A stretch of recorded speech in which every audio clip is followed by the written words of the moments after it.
Qual o valor do empreendedorismo? Para nós compreendermos isso melhor, vamos utilizar um exemplo bem simples.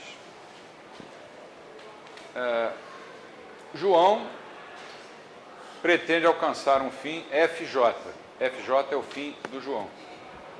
Para isso, ele precisa utilizar um meio, que nós chamamos de MJ, meio do João. Ele não possui esse meio e também não sabe como ele pode obter esse meio. E uma outra pessoa chamada Maria, vamos supor que ela pretenda alcançar um fim FM, né, fim de Maria, diferente de FJ, mas ela tem à sua disposição o meio MJ, meio do João, que é útil para o João, mas que não tem utilidade para ela. Além disso, Maria não sabe que esse meio é importante para o João, e o João, por sua vez, não sabe que Maria possui o meio que ele tanto está precisando. E ainda que ela não pretende utilizar esse meio. E vamos supor também que João e Maria não se conhecem. Vamos supor que o fim de João seja abrir uma oficina de mecânica de automóveis numa certa rua de um determinado bairro. O meio que ele necessita é um terreno, e vamos supor também que Maria tenha herdado de uma tia um terreno baldio nessa mesma rua. Esse terreno só tem causado para ela custos com as taxas e impostos escorchantes que o município lhe impõe. Acho que isso vale para qualquer um dos 5.562 municípios brasileiros. Maria e João não se conhecem, mas aí surge uma terceira pessoa, o empreendedor, José. José conhece os desejos de João e de Maria e percebe uma boa oportunidade de ganho se ele comprar o terreno de Maria por, digamos, 80 mil reais. Para simplificar, vamos supor que ele tem esse dinheiro numa conta poupança e revender o terreno para João por um valor superior. Vamos supor ainda que Maria venda o terreno para José por 80 mil reais e que o José consiga revender por 100 mil para o João. E, finalmente, que o João, já sendo dono do terreno, após algum tempo, ele abra a sua oficina e, com isso, dê emprego a 5 pessoas que se encontravam desempregadas.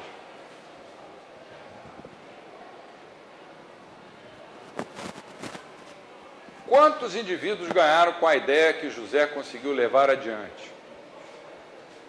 Primeiro, o próprio José, que lucrou 20 mil reais. Depois, Maria, que além de se ver livre das despesas com o terreno, embolsou em termos brutos 80 mil reais. Em terceiro lugar, João, que pôde finalmente realizar o seu sonho de ser proprietário de uma oficina mecânica e que vai obter lucros com seu funcionamento. E, por fim, os 5 empregados do novo negócio. E, obviamente, as famílias desses empregados, que, vamos admitir, totalizavam, somando as esposas e os 3 filhos de cada um, 20 pessoas. Portanto, o empreendedorismo de José beneficiou, no final das contas, ele mesmo, João, Maria, os 5 mecânicos e mais 20 pessoas, ou seja, 28 pessoas foram beneficiadas por causa de uma ideia. Não só. O cara que foi consertar o carro na oficina, que é mais perto da casa dele que a outra que ele ia antes. Isso, também isso. Se beneficiou. Se não me engano, eu falo nisso em seguida. Não ficou só nisso, não. Mais pessoas se beneficiaram. José, para colocar em prática a sua ideia, nem precisava ter os 80 mil que ele tinha na poupança. Ele podia tomar um empréstimo de maneira que o total de juros que ele teria que pagar fosse inferior ao ganho que ele ia ter com a revenda do terreno para o João. Então a gente vê que o empreendedor não precisa ser alguém necessariamente rico, mas alguém que tenha criatividade, inventividade, ideias. massa cinzenta, né? Assim, José, o empreendedor inicial, aquele que teve ideia, teve o lucro empresarial bruto de 20 mil. Maria, de imediato, já ganhou 80 mil e vai poder, ao longo do tempo, ganhar mais se ela souber aplicar o seu dinheiro. Da mesma forma, o negócio de João, que lhe custou 100 mil pela compra do terreno, fora os custos que ele vai ter para montar a sua oficina, com máquinas, empregados, construir um galpão. Se tivesse no final do terreno passando um rio, e nesse rio tivesse, sei lá, um jacaré de papo amarelo, os custos deles aumentariam brutalmente, porque ele teria que se ver as voltas com o IBAMA, mas vamos simplificar e achar que isso não faz parte do exemplo. Depois de algum tempo, ele vai ter compensado os seus custos fixos e variáveis de abrir e manter a oficina. Então, a ação empresarial de José produziu vários efeitos. Primeiro, criou nova informação. Maria passou a saber que alguém queria comprar o terreno dela, e João passou a saber que alguém tinha um meio de que ele precisava. Segundo, transmitiu essa informação ao mercado. Terceiro, importante, coordenou os planos de João com os planos de Maria. Quarto, deu emprego para 5 mecânicos. 5, beneficiou as suas famílias. 6, aumentou a competição no setor de mecânica de automóveis, porque criou mais uma empresa. E, portanto, sexto, beneficiou também os proprietários de carros, que talvez não dispusessem antes de uma oficina perto das suas casas. Esse exemplo é simples, mas mostra bem a importância do empreendimento. Com relação ao empreendedorismo e confiança, numa economia de livre mercado, a virtude da confiança é essencial, porque muitos assumem riscos em seus empreendimentos. Sem que haja confiança recíproca, a economia pode se transformar em alguma coisa semelhante a um jogo não cooperativo. Em primeiro lugar, o empreendedor precisa confiar na própria economia de mercado, sabendo que enquanto os resultados das suas ações não forem garantidos e os riscos forem altos, ele pode esperar aparecer uma oportunidade justa de levar avante a sua ação planejada, recorrendo a investidores. Os investidores, por sua vez, precisam ter certeza de que existem proteções irremovíveis, inherredáveis, à propriedade privada e que vão ter oportunidade de oferir retornos proporcionais ao risco ou aos riscos que assumirem. Quando não existe confiança, a economia não caminha em frente. Quando há um risco institucional grande, nós passamos no Brasil por 5 pacotes de congelamento de preços, fora outros.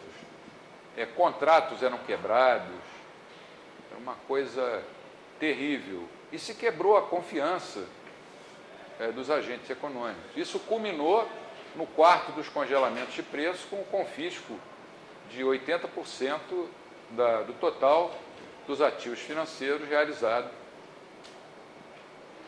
em março de 1990.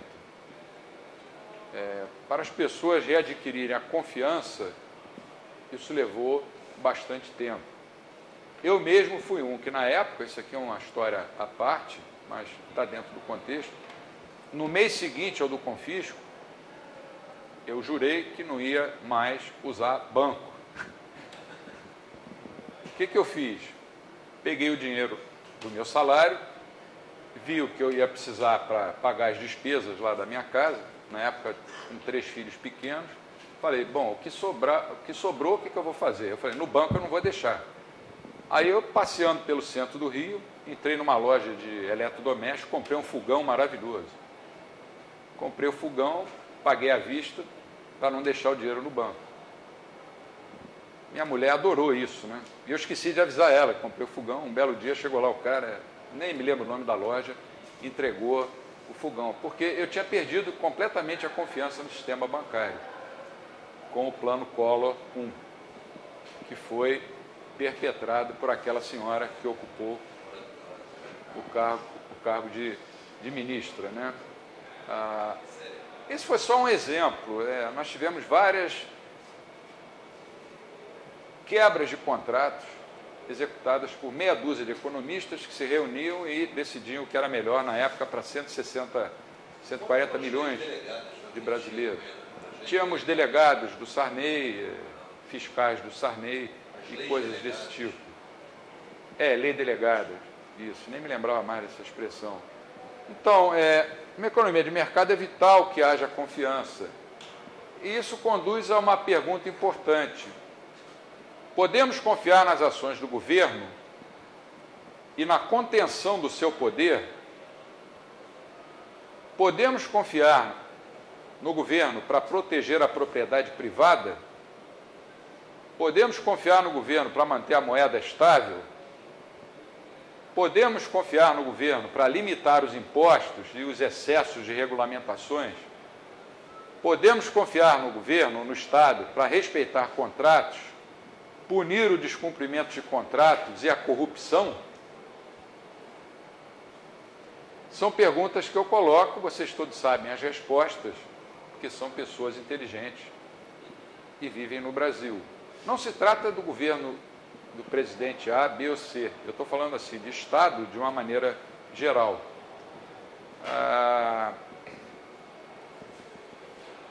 Nós podemos confiar no governo para deixar a produção de preços e os lucros entregues à competição e, por fim, respeitar as decisões dos consumidores nos mercados?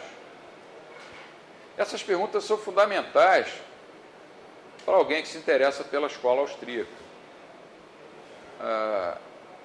Não se trata de ser contra ou a favor o governo de fulano ou beltrana. Se trata de ter a convicção de que o Estado, na melhor das hipóteses, é um mal necessário.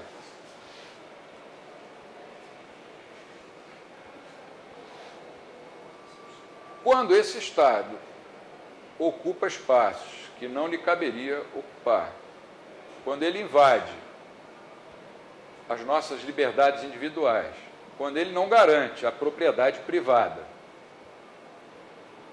né?